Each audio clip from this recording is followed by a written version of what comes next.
Media इस देश का सुपारी, मतलब जो सुपारी किलर है मीडिया। हाँ हाँ सुपारी किसके सुपारी ले लिए? जनता का। तो ब्लैक डे तो हमारा देश जो है 2014 के बाद से मना रहा है। तो डिटॉल के एड में जब एड आता है तो एक गोला चक्र रहता है जिसमें 100 कीटाणु रहते हैं और वो साबुन ऐसा एक बार घूमता है और एक बार ऐसा घूमता है, सारे कीटाणु मर जाते हैं, फिर भी 2 बच जाते हैं। तो वही अंधभक्तों का हाल है। तो हम 142 करोड़ 87 लाख लोग हैं ना इस देश में, तो हमारे प्राइम मिनिस्टर तो एक ही है ना।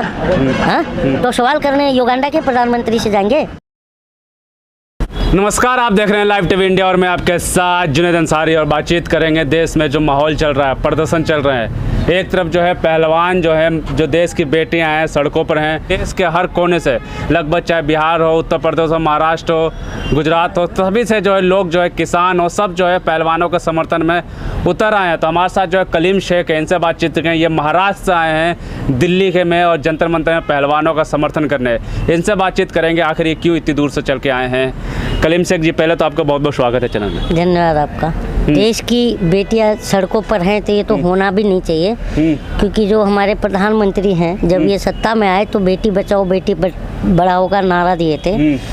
तो ये काफ़ी देश को पसंद भी आया। और आप खुद मीडिया से हो, आप अगर रोड पर हाईवे पर अगर चलते भी होंगे तो ट्रक और टेम्पो पर भी ये स्लोगन लिखा हुआ मिल जाता है कि बेटी बचाओ बेटी पढ़ाओ। तो ये बहुत बढ़िया स्लोगन था, देश ने हाथों हाथ लिया और पसंद भी आया। लेकिन आज अगर बेटी जो 15 से 20 दिन से कोई भी बेटी हो, अगर सड़क पर अपने इंसाफ के लिए अगर वो 20-20 दिन तक, 1-1 महीने तक अगर धरना करती है तो प्रधानमंत्री जो है नैतिकता के आधार पर इस्तीफा दे देना चाहिए। अगर उनकी बात ना, प्रधानमंत्री को इस्तीफा दे देना चाहिए, क्योंकि देखिए इधर प्रधानमंत्री जी को जरा भी इस देश के में क्या हो रहा है उस चीज़ का फिक्र होना चाहिए, क्योंकि प्रधानमंत्री हमारे देश का मुखिया होता है।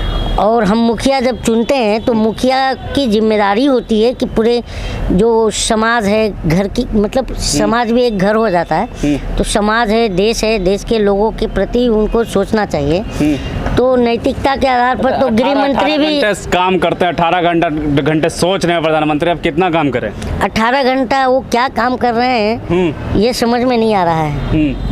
क्योंकि 18 घंटा, वही तो कह रहा हूँ, देश में इस समय एक नैरेटिव जो सेट हो गया है, जो गोदी मीडिया जो रवीश कुमार ने नाम दिया था। गोदी मीडिया अपने जो प्रोपेगेंडा में जो एजेंडा चला रही है उसमें सक्सेस है 9 सालों से। और आप अभी ब्लैक डे की बात कर रहे हो, तो ब्लैक डे तो हमारा देश जो है 2014 के बाद से मना रहा है। हर ब्लैक डे मना रहा है? जी हाँ, हर इस समय इस देश के गरीबों के लिए इस देश में हर दिन ब्लैक डे है। क्योंकि महंगाई आप देख ही रहे हो, महंगाई है, बेरोजगारी है, और आपका गिरता रुपया, डॉलर, पेट्रोल, डीजल, इस पर तो कोई डिबेट नहीं हो रहा। और खुद एक देखो, आज तक जो चैनल है उस पर एक कार्यक्रम आता था साहित्य, आपको पता होगा।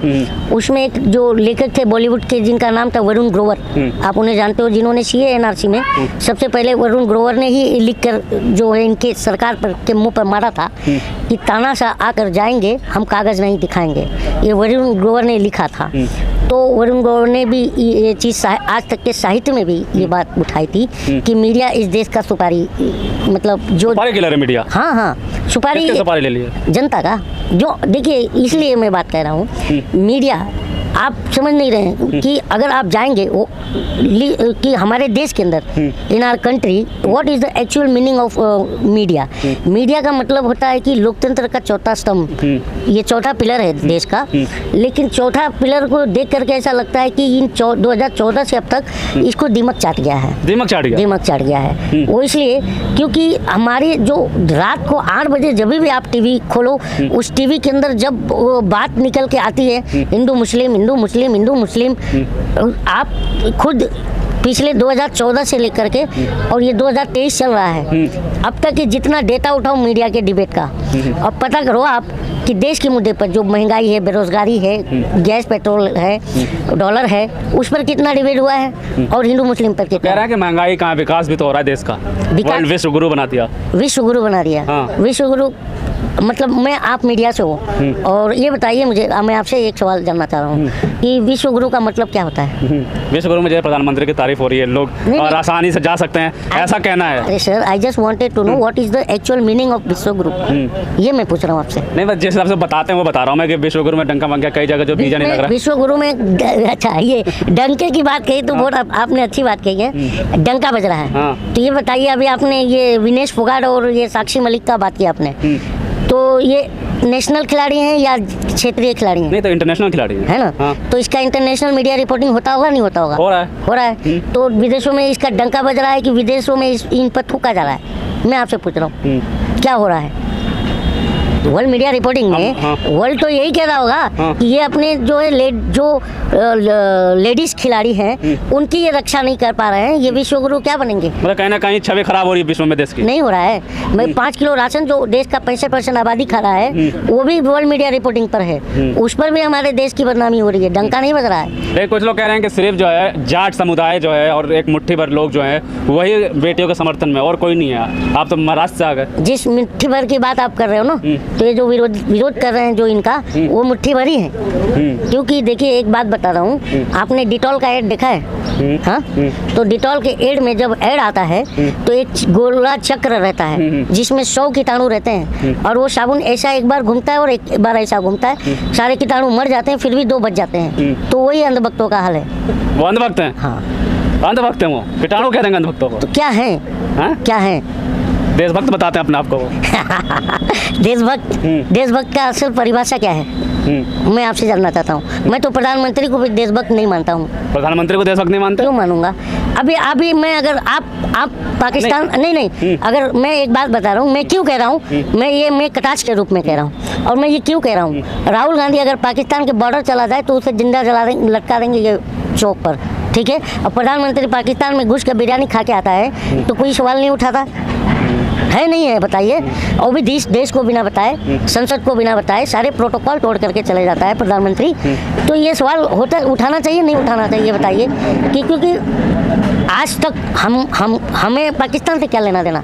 मेरा बात यही है कि 2014 के पहले हमारे देश की जो तुलना होती थी वो चीन के जीडीपी से होती थी, अमेरिका ब्रिटेन से होती थी। आज तुम्हारी 9 साल की सरकार में हमारे देश की तुलना पाकिस्तान से करते हो, अफगानिस्तान से करते हो, बांग्लादेश से करते हो, म्यांमार से करते हो, भूटान से करते हो, जिनकी कोई औकात नहीं हमारे देश के सामने। तुम उससे हमारी तुलना कर रहे हो तो प्रश्न तो उठते हैं भाई। अच्छा, ब्रजभूषण की अभी तक गिरफ्तारी क्यों नहीं हो रही है? ब्रजभूषण की गिरफ्तारी क्यों नहीं हो रही है? ये तो भाई ये सरकार बताएगी ना। मतलब वो कह रहे मैं तो बेगुनाह हूं, लोगों ने मेरे ऊपर आरोप लगाए हैं। आरोप लगाए हैं तो इसकी जांच कौन करेगा? तो जांच तो चल रही है, भरोसा क्यों नहीं है इन लोगों को? अच्छा। भरोसा क्यों नहीं है? कह रहे हैं कि टुकड़े गैंग एक्टिव हो चुका है। अच्छा, आप मीडिया पर्सन हो, ये बताइए पॉक्सो जब किसी पर लगता है तो पॉक्सो एक्ट के अंदर गिरफ्तारी कितने टाइम में होती है? तुरंत हो जाती है गिरफ्तारी? तुरंत हो जाती है, ताकि वो गुमराह ना कर सके और जो जिसके साथ गलत किया उसे धमका ना सके, होती है ना। तो ये तुरंत गिरफ्तारी। आप कितने दिन हो गया जो आपको बोल रहे हो एफआईआर हो गई? तो एफआईआर हुआ तो लगभग 12 से 13 दिन हो चुके। 12 से 13 दिन में इसको पॉक्सो एक्ट में घूमना चाहिए? बताइए। तो देश भर के प्रधान कह रहे हैं कुछ लोग के टुकड़े गैंग एक्टिव हो चुका है जंतर मंतर में फिर से। ये कौन है टुकड़े गैंग? कह रहे हैं शाहीन बाग वाले। हाँ, मैं तो नहीं मानता। जो शाहीन बाग में एक्टिव थे वही वहाँ एक्टिव, वही किसान आंदोलन में एक्टिव थे। शाहीन बाग में सिर्फ मुसलमान थे क्या? शाहीन बाग में तो सारे धर्म के लोग थे। वरुण ग्रोवर क्या ब्राह्मण है? वो उसने ही तो लिखा था तानाशाह आकर जाएंगे, हम कागज नहीं दिखाएंगे। तो भी तो ब्राह्मण है। विनय दुबे ब्राह्मण, क्या नाम है वो जो शर्मा, जो मोहित शर्मा, वही तो ब्राह्मण है। काजल निषाद वही तो हिंदू है। पर ये लोग जो है ये अपने देश के प्रति सोचते हैं। जो देश के प्रति सोचेगा वो जातिवाद और धर्मवाद को प्राथमिकता नहीं देगा, वो देश को प्राथमिकता देगा, देश की तरक्की को प्राथमिकता देगा, देश में जॉब क्रिएशन कैसे हो उस पर ध्यान देगा, देश का इंफ्रास्ट्रक्चर कैसे बिल्ड हो उस पर ध्यान देगा, देश की जनता परेशान है कैसे खुशहाल हो उस वो मैटर करता है। ब्रजभूषण सिंह कह रहे हैं कि मैं शिलाजीत की रोटी थोड़ी खाता हूँ जो इतना शोषण करूँगा, मेरे ऊपर आरोप लगा रही लड़कियाँ। शिलाजीत की रोटी? हाँ, कह रहे मैं थोड़ी खाता हूँ। अब शिलाजीत की रोटी तो मैं पहली बार जिंदगी में सुन रहा हूँ। कोई तो शिलाजीत का रोटी कौन खाता है भाई? जो अरबोपति हो वो भी नहीं खा पाएगा शिलाजीत की रोटी। क्या बात कर रहे हैं भाई? तो ये सब कहने की बात है। कोई अपराधी ये नहीं कहता मैं अपराधी हूँ, कोई चोर ये नहीं कहता मैं चोर हूँ, कोई पागल ये नहीं कहता मैं पागल हूँ। तो अगर साफ छवि है मेरी, मैं बेगुनाह हूँ तो मेरी जांच करा दो ना। जांच- मुझे जांच पे अदालतों में भरोसा है और सुप्रीम कोर्ट दिल्ली पुलिस भी कह रही है, अनुराग ठाकुर भी कह रहे थे कि सब कुछ तो हो गया, आप क्यों नहीं हट रहे हैं सब लोग? तो पॉक्सो एक्ट में अगर तुरंत गिरफ्तारी नहीं होती है तो आप बताइए फिर वो कैसे कोर्ट में और ये सब में बात कर रहे आप हैं? लोग कुछ कह रहे हैं, आप लोग एक्टिव है, बस आंदोलन करना है, बस भाजपा के खिलाफ आंदोलन करना है, आगे कुछ जा तो बस ये भाजपा देश है क्या?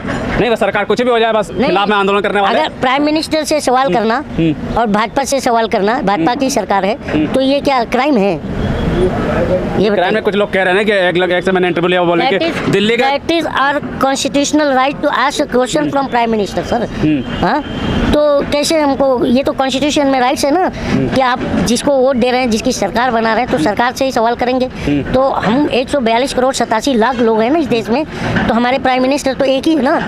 हाँ, तो सवाल करने युगांडा के प्रधानमंत्री से, ये बताइए। तो हम तो अपने प्रधानमंत्री से सवाल करते हैं। नहीं, कुछ लोग ब्रजभूषण के समर्थन में उतर चुके हैं और साफ तौर पर उनका ये कहना है कि ये लोग समर्थन की आप बात कर रहे हो ना, तो ये तो कठुआ में भी बलात्कारियों का समर्थन किए थे, जो आसिफा का बलात्कार हुआ था। और ये लोग तो कुलदीप सिंह सेंगर के भी पक्ष में रैली लेके आए थे कि मेरा विधायक निर्दोष है। और ये लोग चिन्मयानंद के भी सपोर्ट में उतर गए थे, ये लोग हाथरस वाले में भी उतर गए थे। तो इनका जो ये नफरती चिंटू है, तो इनका नफरती चिंटू का काम ही दिन रात।